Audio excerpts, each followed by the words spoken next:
Good day, everybody, and welcome to Let's Talk, the Todd Worsham Show. Well, today I have a really cool guest, Micah? Nico. Oh, God, I screwed that one all up. Anyway, we met at our local Circle K a while back, and we just hit it off. We had a lot of things in common, and very interesting person. So, at any rate, I want you to welcome him in today, and we are probably going to have an extended show today, and we're going to talk about some pretty cool stuff. And the name of today's topic is going to be "It Takes a Village." All right.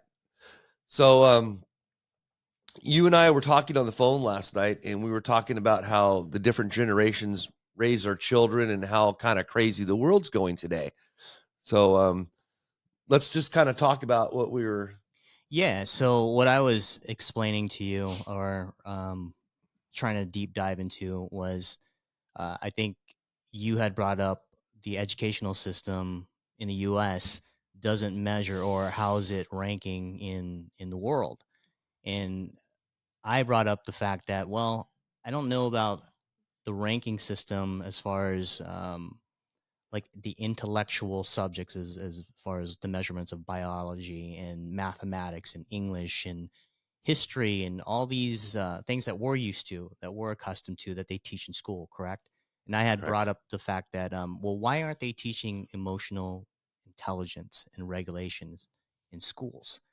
And I brought that up because if you think about how much time our kids spend in schools, they spend the majority of their lifetime, right? Not lifetime, but Their childhood, their childhood, Yeah. from 4 or 5 years old to 18, childhood. Yep. In the schools, right? It's 8 hours a day. They come home, and what do? They've got another 2-3 hours of homework. If you're in sports, you're going to practice hour and a half after school.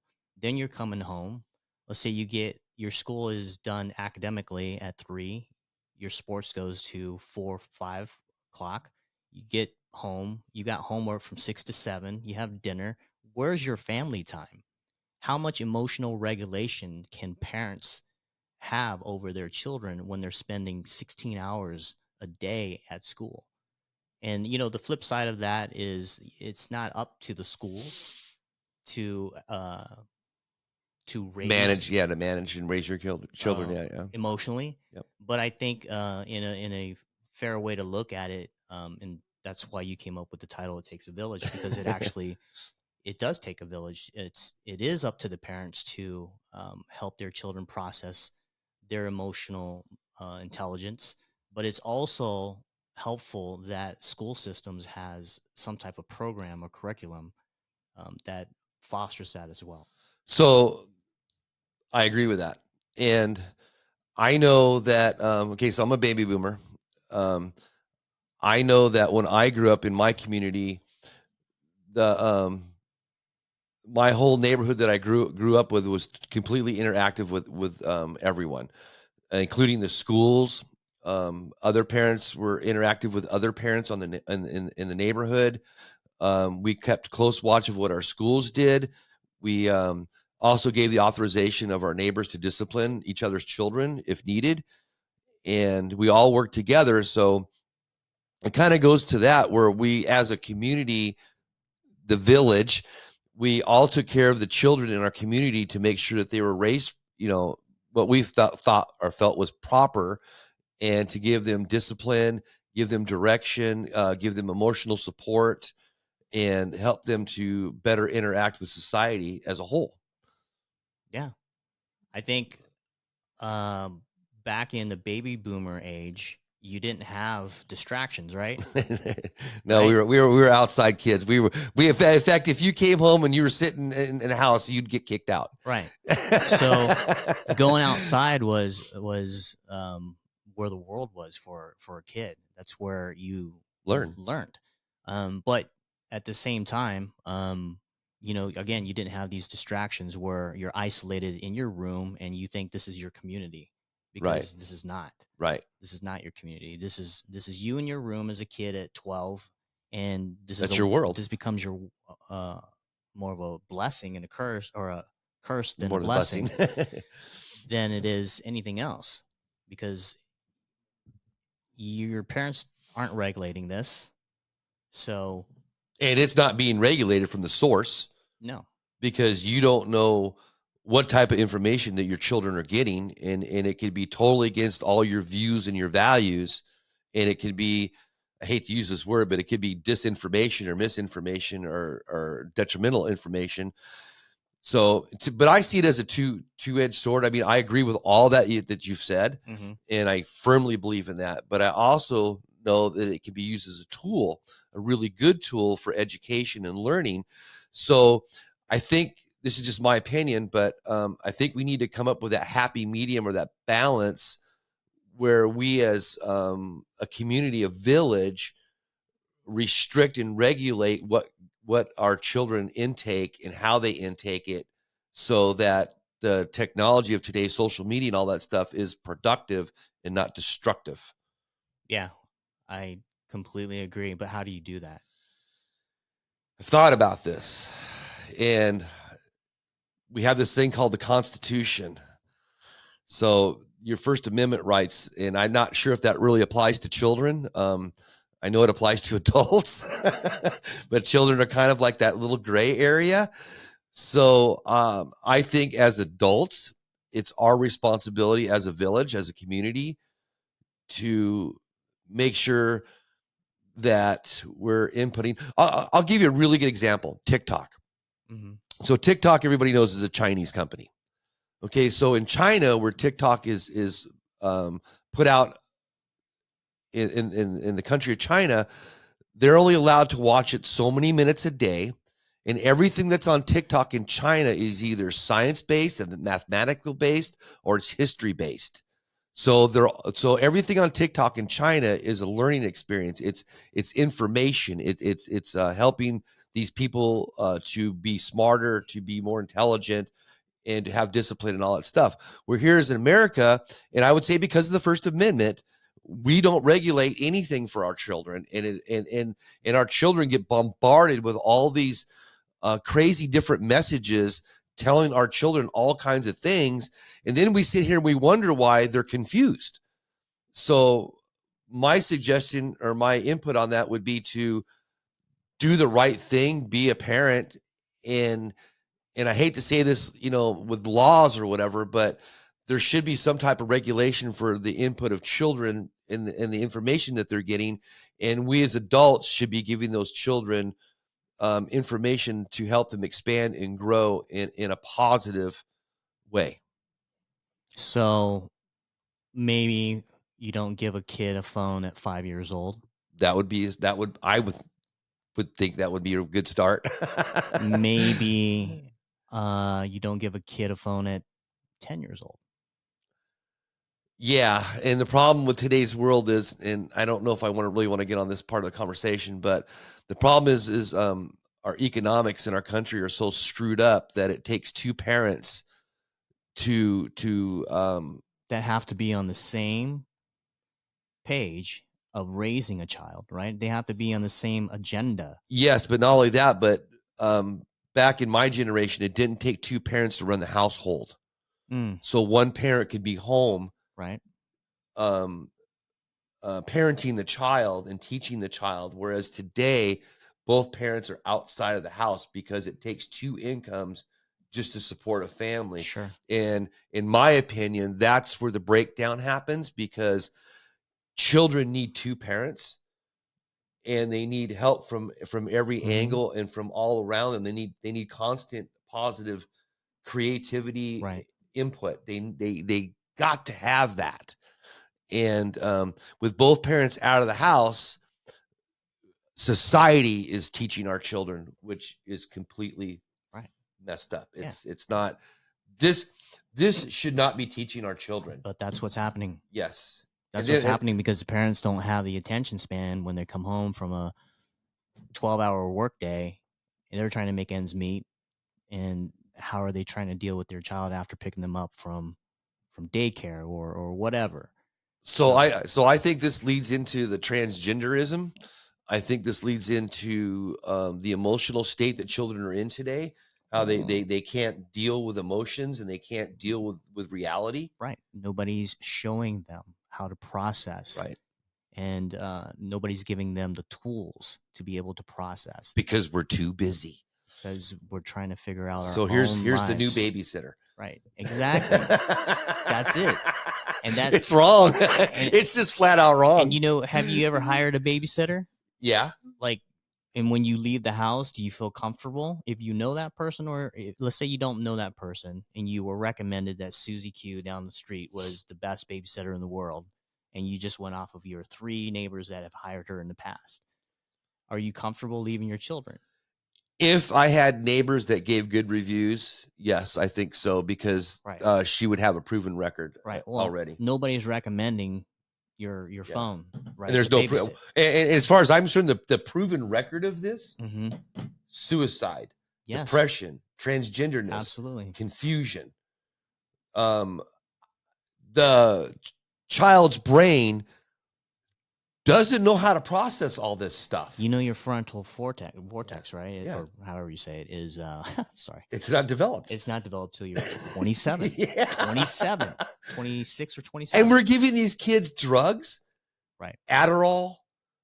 Yeah, that's the quick fix. You know, I mean, and we're okay. So I'm ADHD. So what did my family do? Baseball, football, bicycle racing. They kept me busy. They kept my Right. mind moving. They kept me camping, fishing, off-roading, motorcycle riding, water skiing. Sure. I was constantly moving, you Mhm. know, so I was never stagnant when I was a child. Mhm.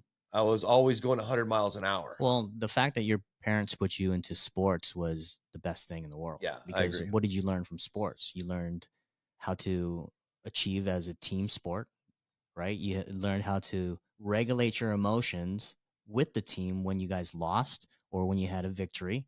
You learned to listen to a coach that gave you 10 Direction, push-ups, yeah. pushed you to do 2 more laps that you didn't think you could do. Confidence. So, confidence, it fostered growth, it fostered individual competence.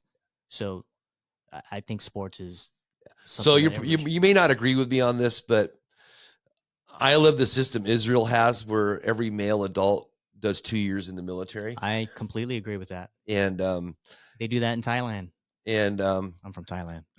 I was born in Thailand. My wife was asking me where you're from. Yeah. I'm like, I don't know, Philippines or somewhere. Yeah. I said I don't really give a fuck. I Yeah. mean, not that I grew up not that I grew up in Thailand, but I understand the culture. Right. And I just spent 4 weeks in Thailand. Let me tell you, we in the US have our priorities messed up. backwards. Yeah, they're just backwards. And the 2 years in the military for every young adult, I think it's a must. Yeah. And I believe, don't quote me on this, but I believe Israel just does males, and I believe it should be both. It should be both genders. Kind of like how the Mormons, I don't know if you're familiar with the Mormon religion. Oh, the missionary. Missionary. Yeah. So it's kind of like that, where they go out and they experience life and they learn how to deal with society, and they get all these. The best thing. Yeah. Life experience. Because all the college in the world not going to teach you that. Cannot teach you how to interact with society and how to Could you have you been on a missionary? Sorry to interrupt you. Have you been on a missionary? No, I'm actually technically Mormon, I guess, but I went in a few years ago. So have you ever done door-to-door sales? I hate sales. So these kids are knocking on strangers' doors. I know. They got me. And they're going, "Hello, would you like to hear about the life of Christ?" Yeah, Jesus, right. Yeah. And they have to deal with rejection. They have to deal with constant rejection. You're right, constant rejection and some hostile rejection. So right? so you're That's gonna scary. So it is, and I couldn't imagine doing it. But I give them props. The thing I learned about the Mormon I'm going to say culture because it is a culture. Is it a cult? Sure. I'm not going to go there. I'm not. I refuse to say anything bad about anybody I've ever. No. I'm just. But it wasn't for me. I'm not saying anything bad either. I'm just. But the one thing I can tell you by my personal experience is, these children are raised with the spiritual level of happiness. And this is what I found later in my life, because I've been going through this really, like, I went through this like big, huge depression, and I couldn't get out of it. And I wasn't going to go to a doctor. I wasn't going to take drugs. I decided that I was going to figure out how to get myself back on track. So I decided to do it spiritually. Good. And I decided to do it by meditating and getting in contact with my higher consciousness. And once I do that, I found out that I am so much happier. I'm so much calmer. I produce better. People that come in contact with me feel my energy. I export positive energy. I export love. And anybody that knows me knows that I'm just a barrel of monkeys, because I just love to have fun all the time, and I love to just enjoy life. Right. So energy doesn't lie, right? No, So it does not. That's the first thing that speaks to somebody as soon as they come through that room. So let me ask you this, Todd. Like, you weren't taught how to process that. How did you and why did you go into a quote unquote spirituality mode? Did you feel you needed a connection? Well, I've had connections. When I joined the Mormon Church, I had some really, really good spiritual experiences, but I didn't like the culture of the church. So I was kind of torn. And then some things happened in my life. I went through another back surgery, and I went down and went into depression and all this kind of crap. But I knew that the spiritual way was the right way, because I could remember how happy I was when I was with the Mormons. When I was in the when I was interacting with the people. How old were you? 50 something years old when you were interacting with Mormons. Mhm. Oh wow. Okay. Yeah. I grew up a Catholic.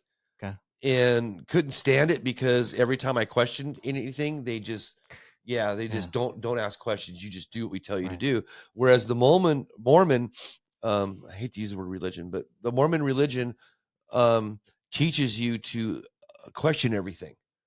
So that extremely it just sucked me in like a vacuum cleaner. I did not know that. Because they want you to question, and they want you to document everything. They want you to document all your experiences. They want you to document everything that you see, everything that you feel. It's an extremely interactive religion. For me, it was just overwhelming, because I'm kind of I'm a really weird person. I'm an extrovert introvert. That's not weird, man. That's you know what? If you were to ask 10 people, 9 out of 10 would probably say the same thing. I'm highly social, but when I'm you down, need your space. When I'm down, I want to be left alone. And the Mormon church is just always knocking on your door. They're always wanting you to do things. They're always well, I shouldn't say. Well, they are. They're pushing you. They're pushing you to do things. And I really wasn't into that. I kind of just wanted to do my own thing, and and create my own vibrations and my own spiritual body and my own spiritual consciousness, and but it did open the door for me to all of this, and I can't never say anything bad about my experience in the Mormon church. I can't. I can tell you bad experiences with certain individuals in the church. Exactly. But as far as the church as a whole, I had a really good experience there. Yeah. So the message of the church was loud and clear. Yes. Is to observe, your surroundings, yourself, of who you are. And I think religion, because you said you hate to use that word, but religion helps you get there, right? And essentially, hopefully, you get there. Meaning, you get to a place of observation of your emotions, your psychology, and it's you can brand it as spirituality, but I think there's a fine line between spirituality and psychology. Yes. Right. And see, the whole thing is like my opening line, it takes a village. That's the Mormon religion. The Mormon religion is a village. Nice. And they take care of everybody in their village. Everybody does. Yeah. There's okay, like I smoked at the time, right? And smoking isn't, it's It's against the Doctrine and Covenants, the D&C, right? Mhm. But they don't shun you for it. They come to your house. They told me we'll take cinnamon, and they came to me Mhm. with this list of things and told me whatever support you need by anybody, whatever you're going through in life, the church is here to help you overcome the things that you feel that you need to overcome. But they Right. still accepted me. I mean, they didn't shun me. They didn't call me a fucking sinner, Or and like, like the Catholic Church, right. Catholic Church is based upon Shame on you. shame, right? Yeah. Whereas the Mormon Church is, yeah, you're human, you're gonna fuck up, and that's just the process of learning, and Right. that's the process of getting to your spiritual, getting to your spiritual consciousness is to fall down, Mhm. because it's not the falling down, it's the getting up. Yeah. and so I really, in fact, I still to this day I kind of miss going there, but then I don't want to get all wrapped up into that village Mhm. again. But so I do miss it and I don't. So that's where I started to go on these certain I started YouTubing things, and I started researching PhDs, and I started researching consciousness and channeling Mhm. and spirituality and all this kind of stuff. Isn't it funny though? Like, we as a society want to separate the main goal. And the main goal is connection to source. So when you said channeling, I see all these people and right, they're doing their thing and they're Yeah. channeling shit, and then we see like the outside people observing these channeling people going, oh, I don't know if I, because they don't understand what's going on. But if Right. you think about what they're actually doing is prayer. Yes. You're just praying, man. You're just praying in a different way. Channeling, praying. Oh, I tapped into the other dimension, or I tapped into the. You're doing the same thing. Yes. Community prayer is collective consciousness. Consciousness is praying. It's literally like being in a state of prayer. Exactly. So it's That's just my perspective. I'm going to agree with it, because everything I'm learning, and the learning will never stop, because that's what we're here. In my opinion, that's what we're here for. Yeah. We're here to learn and to experience. So You said before we press record, we were on for half an hour talking about things. I'm like, dude, you need to press record because these are good. These are good moments. But you were talking about how before we came to this earth in this human body, we probably had some type of contract that we were making, right? This is what you were saying. a will. A will. It's a It was will. like, hey, I want to experience this, and I want to Yes. experience this as this human, and that's hard for me to, and I'm glad you spoke about that, because I've heard that before, and every time I hear it, I have a little bit of a fuck you, not towards you. I'm just Right. like, that idea, because why would I elect myself to be in a Asian body in America, right? And nothing wrong with that, but growing up in white America was super hard. Yeah. Right? You talk about emotional intelligence and needing to help to process that type of trauma. Like, why would I, as an entity, go, you know what? I'm fucking strong. I'm gonna go in as an Asian kid that grows up in a military base in rural America and deal with it. And as growing up, I'm the smallest guy on the soccer team. I'm the smallest guy on the basketball team. I didn't get to play football. All these things that I wish I had the athletic ability of a stronger, taller African American or white guy, right? But tides have changed, right? Like the American hero in movies today is, or was, The Rock, right? So he's his ethnicity is what, some Hawaiian, some Something. black, Yeah. some It's not white. right. But that wasn't my hero growing up. My hero was like Michael Jordan, and I'm going, I want to be that guy. Mine was my grandfather. Right? So, but yeah, and that's another thing is and Spider-Man. And Spider-Man. But I'm just saying, like, that's a great idea that we wrote our our contracts or wills that we wanted to experience this type of life here. I just it blows my mind that I don't quite understand that. So the way I understand it is the universe itself is an entity. Mm-hmm. It's consciousness, but it's still a living entity. Mm-hmm. So everything in the universe is alive. Yeah. Nice. And this is kind of getting off the subject a little bit, but scientists are proving now that that mushrooms, fungi, can communicate with each other now. Yeah, I've seen that through the ground. I've seen that. They've proven that trees have language. Yep.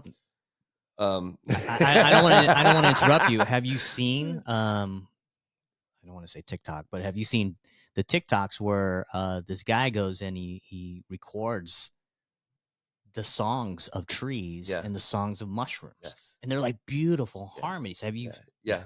It blows my mind. So anyway, so it goes. This goes back to what my belief is, that everything, that toolbox sitting over there, the camera, the light system, your microphone, everything is actually alive. Energy. Right, but it's a different. I don't like to use the word dimensions, because dimensions is a geometry. It's mathematics. Frequency. Right, densities. Densities is the new word. That everybody's using the word density because density is a frequency. The different frequency is a different density. So we're all at different levels of densities. So it all goes back to the source. Everything that happens, everything that everybody and everything experience, it all goes back into the source. And then it goes into, I'm sure you've heard of the Akashic records. No, explain. It's the so all the information that all the consciousness and all the souls and everything collect goes to like a library. And we as humans, we can access this library. So through channeling or through meditation, you can access things. Like, for example, Nikola Tesla would he claimed that he could access those records. The guy who founded Apple, the guy that died, Steve Jobs, he went to Tibet or wherever, and learned how to meditate, and he accessed the rest. That's what he claims. He also did hits of LCD, right? Tiny hits of, which is what opens up the pineal gland, exactly, which takes you to that higher consciousness. Yep. I'm not promoting LSD. I'm not promoting drugs, but I'm just saying there are certain drugs that open up your pineal gland, because your pineal gland is how we connect to the subconscious, which you can do by deep meditation. Like the practitioners, like deep practitioners. Yes, so you don't have to have the drugs, but the drugs just highlight things. They make it easier to do that. So with all the research I've done, I would say, in my opinion, if it walks like a duck, quacks like a duck, it's a freaking duck. And there's way too many people that are experiencing the same phenomena right now across the whole world. It's not just here in America. It is worldwide. India is phenomenal. I don't know if you have ever researched or looked up the Hindu scriptures, any of them. They're incredible. Yeah. I mean, and the Buddhism and Taoism. I mean, Taoism, I think, is probably one of the best, because it totally teaches you how to connect to the spiritual world and how to receive everything that you need in this life. So to get back to the original question, I believe that everything that we do, I believe that when we're up into the consciousness, we say, hey, I'm going to go to Sirius, or I'm going to go to Earth, and I want to experience what that planet's going through. And so it's not so much you as an individual through your personal, what you call ups and downs, and through your personal experiences, but it's more of the experience of the culture of the planet. If I'm understanding things correctly. So it's more of the spiritual connection of how things are happening, how that race is evolving, and where they're at in their evolution, and that you want to be a part of that evolution. So what's happening, I think, is a lot of carnations are happening right now from these older souls. So it's eventually going to create the evolution of us to where we will all be telepathic, which we already all are. We just don't access it, and we don't know how to. We're not taught to. We haven't practiced it. When we don't practice it, Right. but we have the capabilities. I'm 100% convinced that we all have the capabilities of going to the source and learning everything about Sure. all of everything. Right. So I firmly believe that. I find it interesting that again, if I was up in said waiting area and they're asking me, "Hey Nico, what would you like to experience?" or some other person, and they picked 500 years ago, that blows my mind. Why? That someone would pick, some spiritual being would want to experience a life that was lived as a whatever here on Earth 500 years ago. But that's what I'm saying. It's not that you want to live that life. You want to live that evolution. You want to live that experience of the evolution of what that particular planet's going through at that time. If I'm understanding things correctly from a lot of the interviews I've watched, it's like hey, it's my roller coaster ticket, right? And then you take those experiences back. You know, all those experiences go into the collective. They go into the source. So it just creates knowledge, and that's where the Akasha records come in. And all that knowledge goes into this library, and so generations, or other entities or other collectives, they can access those records, and they can see where you're at in your evolutionary, and they can figure out how to solve problems, how to grab knowledge, how to. But the bottom line is, it's all about spirituality. It's all about the collective. It's all about, it takes a village. Because if you think about it, the whole universe is the village. Nice. Yeah. You like that one? Huh? Yeah, that was a good one. So it takes all of us to raise each other and to evolve into the higher densities and to expand ourselves. Because we need to get out of this hatred. Right. The evolution, in my opinion, is not going to happen until we get out of the hatred mode. And I don't want to get into why I think all that's happening, but I think that's why these huge downloads are happening now. Yes. Is because we're in a place of such anger. Like the world is angry. I'm going to disagree with you. Well, I'm going to agree and disagree with you. I believe that there's a good part of the world that is in hatred, but like you were saying, the downloads are coming like crazy now. Yeah. And it only takes a certain percentage to change everything. Right. Yeah, I'm not saying the world's hating. I'm saying the world's angry. Yes. Yeah, there's a huge difference. There's a huge difference. But spirituality doesn't teach that. Spirituality teaches you how to just free flow. That's the thing. Like you can go and be isolated in the jungle, shave your head, wear an orange robe, and claim you're a monk for 5 years. And I'm not, I'm not downplaying spirituality. I'm not.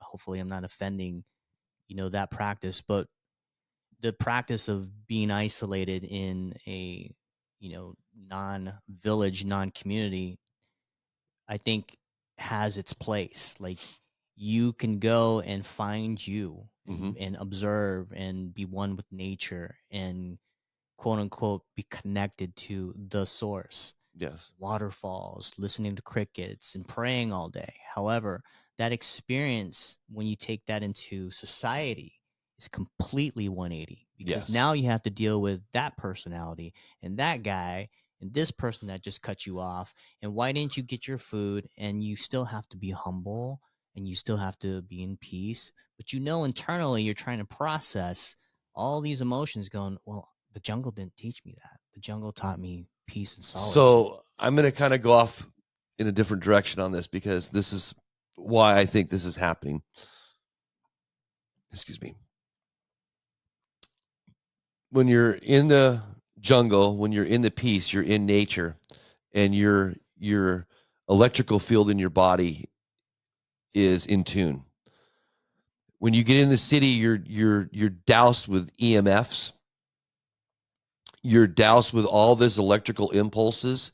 You're doused with all this disorder and chaos. And from what I'm learning, it completely throws our electrical field completely out of whack. I believe And that. and in doing so, it actually shuts down our ability to Mhm. become spiritual. It actually, for a lack of a better term, it puts the tinfoil hat on you. Isn't it crazy? Because I'm going to quote this from scripture. I don't know what exact scripture it is, but what does the scripture say? Put on the armor of God, Yeah, right? God. right. And that's guard your heart, guard your consciousness, your mind. Be aware of what's happening in this chaos of frequencies that's bombarding you in, environments like we live in. Right. So, and sometimes you have to go and take those types of retreats, right? Like you said, you're an introvert slash extrovert. Mm-hmm. And I think that's just because original programming says, hey, we need time to ourselves so that we can collect us, fill our cup up first before we go out into the world and That's a good way of thinking about it. broadcast whatever we are and what we have to broadcast. Because I know when I go out on society, it drains me. Like my work just freaking drains me, and I come home and it takes me almost the whole weekend to completely re-energize and reboot to go back out and do it again. And I personally don't like that cycle, because I would rather be giving all that boosted energy to life itself and not to producing, you know, it, Right. So, it's to me, it's not experiencing, it's not living. right. So, like concerts, I love concerts. I get a lot of energy out of concerts. So let's say you were do you know what a roadie is? Yeah, I used to roadie when I was a kid. Okay. So you roadied and you loved it, right? Yeah, I loved it. Got to hang out with the band. Yep, tour the I band, set up all the equipment, tore it down. yeah, And, you got to experience like that is what makes you alive. Yeah. Right. So like that's society too. Your society right now is you got to go to work to a job that you not necessarily have a passion for. I'm not going to say I don't have a I'm in aviation and I love aviation. I just don't like the way the whole business is operated. In my opinion, it doesn't operate efficiently. It doesn't operate on a quality level. It operates on a monetary level, which most things do in the good US of A.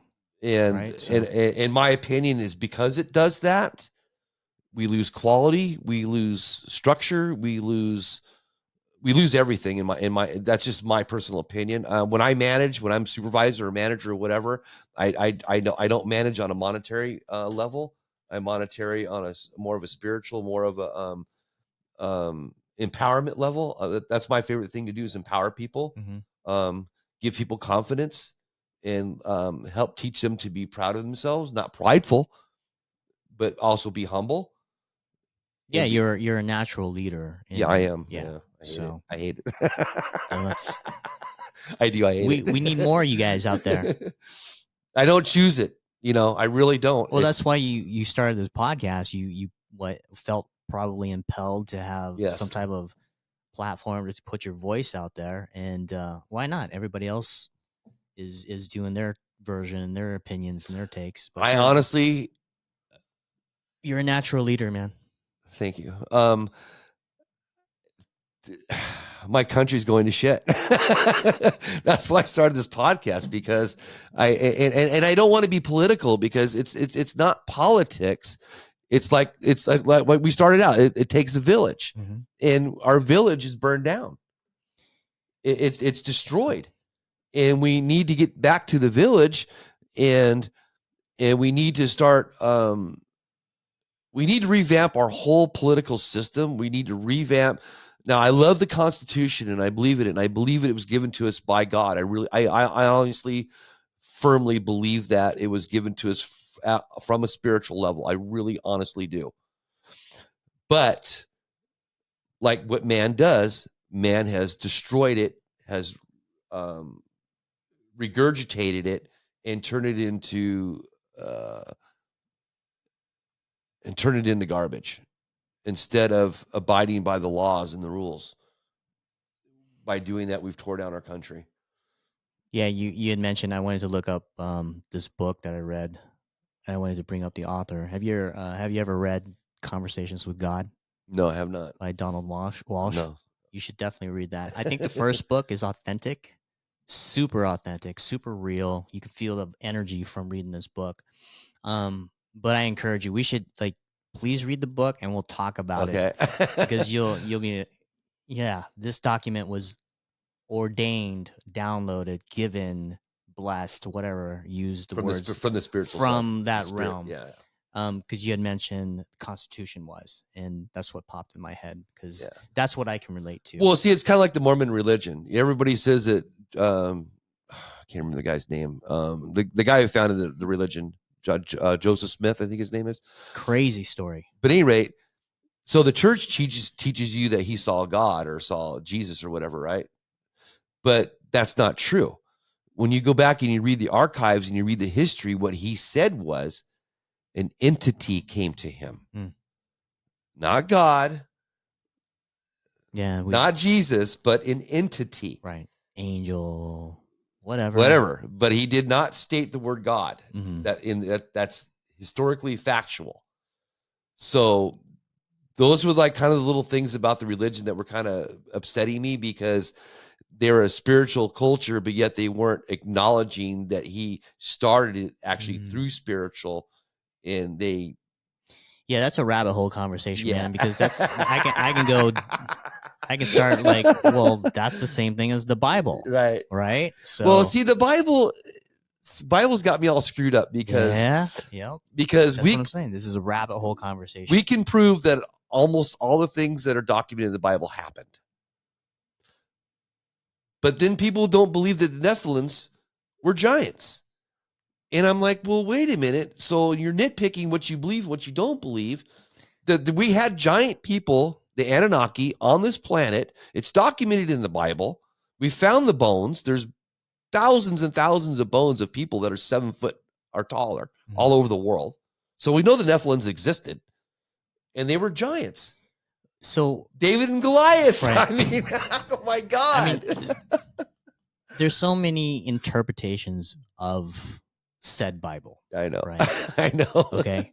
So that's, but the crazy thing about the Bible is in simplicity, we exist as human beings on this tiny little rock that circles a big ball of fire. And that big ball of fire has multiple planets that circle around and et cetera, and more and more and more. Right. So, and then you think of the concept of the universe came from nothing. And it's like, so how can you not think of stories in the Bible as being real, true, whatever, factual? But the Bible exists, right? And it's thousands of years old. And like you said, there are scriptures thousands of years prior to the Bible. The cuneiform tablets. Right? Yeah, the cuneiform tablets are really heavy. And it just goes deeper and deeper. And it's like, so what was the one thing that we talked about after, I think I made a phone call to you and we had an hour conversation. That should have been a podcast. Don't worry, folks. We're going to have more of these conversations. But, it takes a village, right? But it takes love from the village to foster more love. Yes. And the reason why I came to this right now is because we can conspire and go down the rabbit hole of the Bible this and Anunnaki that, and there's no disregard to it. Those are very interesting topics. But, I'm going to quote scripture again. And trust me, I'm not a preacher. I'm the furthest thing from religion. But some scripture does hit home. Yeah. And I can't quote verbatim, but it does say in Corinthians, one scripture does say you can know the secret plans of God. You can die a martyr. But if you did all these things without the act of love, then what was the purpose of that experience, right. right? So I think we can try to figure out like these pieces of the puzzle that are intentionally or unintentionally missing. But at the end of the day, it's, we're all here just trying to walk ourselves home. Like we're just trying to walk each other home, And have an right? experience. And have an experience. So yeah, why can't we all get along? That's an age old So question. I from the think dawn of man. I think if you take the Bible more literally and then you connect it to the spiritual realm, Hmm. to the source, and from the research I've done, the word God originally meant not creator, but it meant creation, Mm. which is a huge difference. Yeah.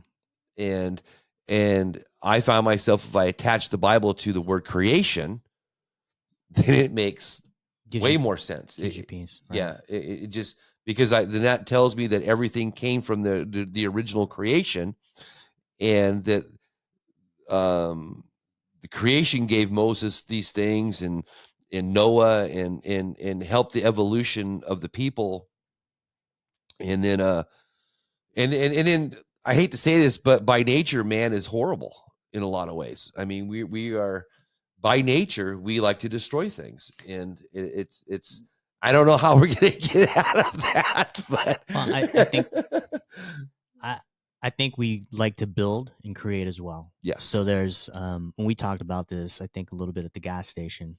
There's a tipping point always. The 51% has to be hopefully the good, the people Yes. that like to create, want to foster harmony. But there's always going to be the jokers, right? Yeah. I just want to see the world burn, Right. right? So that's the dichotomy. And I'm glad you said that, because I do believe the majority of people are good. I believe so too, Yeah. but there has to be a dichotomy, Yeah. right? So you don't know what light is until you experience the darkness, Yep. right? And I think there's a quote that says, "Light is born from The darkness. the darkness." Yeah. So, but yeah, it takes people like you who have these types of platforms to raise awareness about these types of topics. It takes a village, and somehow provide a solution. This is just a talk show, but it's also ideas that can be fostered by some listener out there that gets inspired and says, you know what, I'm going to go create a program that actually does this for children in the Boys and Girls Club or something. Well, and not only that, but I think my mission, or my maybe one of my experiences that I wanted to do is I love to plant seeds in people. I'm a seed planter. Yeah. I walk around, and I think you know that because I met you just Yeah. But I go around and I throw seeds, and those seeds are the seeds of thinking, of waking up. Here, you don't have to do anything, but just think about it. And then if you get one or two people out of 20, 30 people that wake up and start thinking, things start, they start growing and things start changing. So, well, you commented on my sticker, which I was thinking about that today. I still can't remember what it said. So I saw this sticker. I was behind another car 8 months ago, I'm going to say. And same sticker. And it says, I hope something good happens to you today. That's right. And it just brought a smile to my face. And I took a picture and I sent it to my friends and my family. And I thought to myself, you know what? I'm going to go on Amazon. I'm going to go get that sticker. I got to go get that too. Yeah, because it's spreading joy. Yeah. It lit up my face. I'm like, wow, if that's the effect a sticker can have, because that person decided to put that on their car, imagine if 10 cars had that. So I was like, I'll be one of the 10. I'll go order it. So it's a seed planter. Yeah, it's a seed planter. So I bought like 5, because sometime down the road, I'll give somebody one if they want one. But it's that's how it sparks. And grateful. It was an interesting. Well, it brought us together. Yeah, it was like, what's up, man? I'm pumping gas. And I don't know if he wants to tell this, but I actually hugged him. It was a interesting conversation. I could only see the cashier in Circle K looking out the window going, why are these two grown-ass men hugging each other, pumping gas? Yeah. So my God. That sounds weird. It was a very interesting moment. But if you're beyond that and you're mature about the understanding of just connection, spiritual connection, yeah, man, it's like, hey, handshake, fist bump, whatever, bro hug, and hopefully there's more of that for each and every one of you out there that's seeking connection, because there is. If you seek, you will find, and hopefully you're seeking the right things in your life. And if you want to foster more of this, it'll show up in your life. So I have this little thing I do when I'm like, say, you wake up and you have, well, I got to get my insurance done. I got to call the doctor, or I got to get this bill fixed, or, you got like these things that you have to do, with your finances or whatever, right? Grown up shit. So, so what I do is I call somebody, like, for example, I called Wells Fargo. I lost my card. I talked to her on the phone and she helps me out. So I always tell people, you're my hero for the day. That's good. And I have so many people say, what? I said, you are my hero for today. You saved my life today. You did something above and beyond, and you helped me. Yeah. So you are my hero for the day. That's giving. And it's just something that I do to people. Yeah. But it sets the tone, right? It sets the tone for you. It sets the tone for them. It takes a village. It literally is just understanding, like, hey, I'm a giver. You resonated with what they helped you with, and it brought you to a level of pure gratification, and you said what you said. And I'm sure a lot of these people, they put up with a lot of crap from the hatred type people. And I love to empower people. So I always love to reinforce that people are good. And they're doing good. Yes. Yeah. That's good. I'm a big believer in that. I always, in fact, when I was a supervisor at Bombardier, the guys used to laugh at me or make fun of me because every day I would tell them, every single day, without failure, I would tell them every day, I appreciate you coming in. I appreciate your hard work, and I'll see you tomorrow. That's phenomenal. And one day I didn't do it. Yeah. The one day. Did I screw up? They're like, what's the matter? You don't like us anymore? And I'm like, well, God, the other day you guys were laughing at me. I said, because when I say that, it's not meaningless to me. I said it is legitimate, honest to God thankfulness. So, you said humans by nature are destructive, right? No, I think humans by nature are good. Okay, so humans by nature are good. Yeah, but we have this destructiveness in us. Yeah, right? I believe it's in our genes. So you said that. So I think it comes with the notion of how hard it is to receive compliments too, because that's a destructive little bit of character. And again, that goes back to the village, right? Because we're teaching that. Yeah. So like when you are complimenting genuinely, I appreciate your hard work today, and some of those guys or some of your workers are going, I don't know if I can take that. It's not you. Right. It's them not understanding that they can be open to being loved and appreciated. Yeah, I never thought about all of that, but yeah, I was generally my crew was so good there. My call-in rate was almost zero. My quality was at like 98%. I bought them pizza every time the plane went out early. I was just gonna say, you led by example as a human being, as a good human being, and people are more motivated to work for someone who has that quality than somebody who has 10 years more experience than what you could ever have, but are being treated like shit. Like, who would want to work for an asshole? Nobody does. No, nobody. So good for you, man. But I don't know. My philosophy or ideology is empowerment. I mean, I don't want people to feel like they're incompetent. I never want people to feel like that. I always want them to understand that they have the power within themselves to overcome things and to accomplish any given task, even though they're afraid. So another one of my things is I tell everybody, jump off the cliff. And they're like, what? I said, jump off the cliff. What does that mean? Don't be afraid. I said, God will not let you fall if you believe in yourself. If you believe that your mission is true and you believe that your mission is holy, or not I'd say holy, but if you believe in yourself and that you can be successful, then jump the fuck off the cliff. And I promise you, you will fly before you hit the ground. Yeah, I saw this quote the other day. It made me laugh, and it said, "God already factored in your stupidity." So, oh my so God. jump off the cliff, man. It's Yeah. okay, because literally, like, I'm sure you had moments in your life where you lost direction.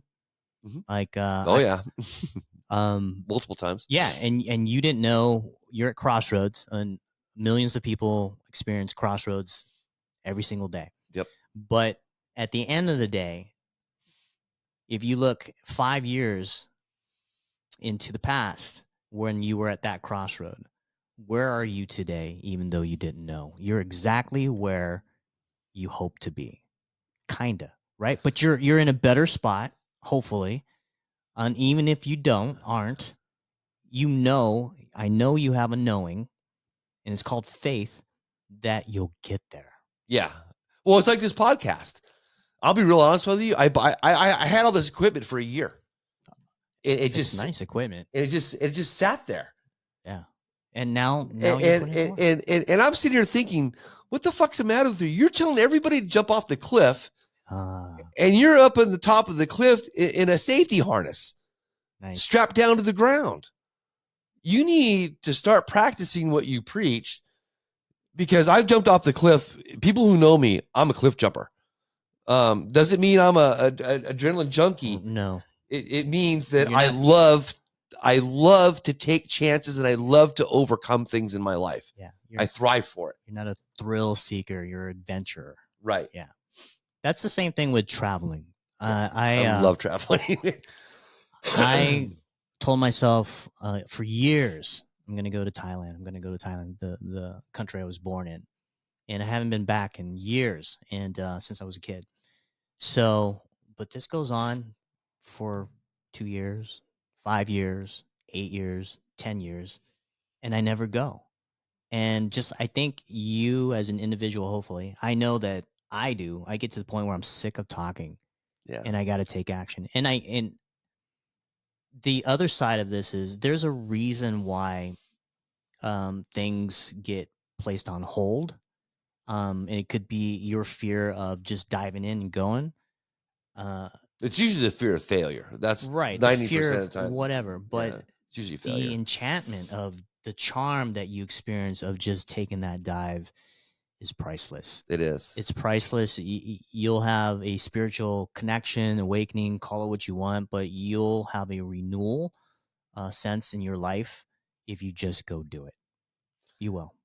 That, and I've learned through my life that if it feels right in your stomach, do it. Yeah. So essentially, I went to Thailand and spent 3.5 weeks there. Oh, wow, good. But coming back here was the mess because I had to unravel all of that fun solitude type of experience in newness, new life kind of feeling, coming back to the old routine and having to deal with this quote unquote disorder that we're having here in our country. So do you think you could go back to Thailand and live forever? The rest of your life? Don't know if that's the answer, because the answer I think is just time. So I will go back and visit, but for a longer duration. So I'm not going to go there and say, "Yeah, this is it," because anywhere you go and anywhere you stay is going to be the same thing. It's the inner work that has to happen. Right. Right. And I think that's why you went. You went there, Right. and now you're getting an appreciation for here. Absolutely. And it's going to help you make better decisions here. Yeah. To get you anywhere spiritually and maybe even physically more in alignment with what you now know that you need to do. Yeah. I get that. And that's the thing. Like, I would have not known if you wouldn't have went.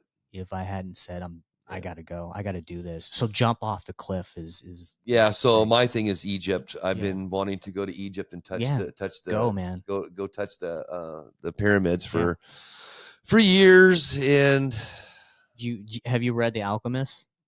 no, not the book, So but I know of it. yeah, Yes.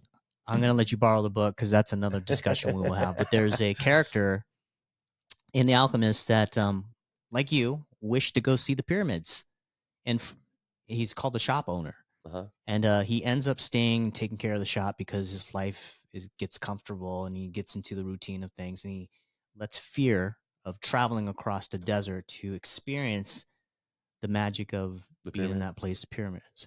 So just gonna say, don't be the shop owner. All right. So anyway, I'm gonna have to end it. Okay. We're kind of blowing over here in time. So anyway, everybody, join me every Thursday for a new show. And Nico, I promise you he'll be back on. yeah, it's fun. I think we're gonna have a good relationship here. All right, everybody, thank you, and see you on Thursday.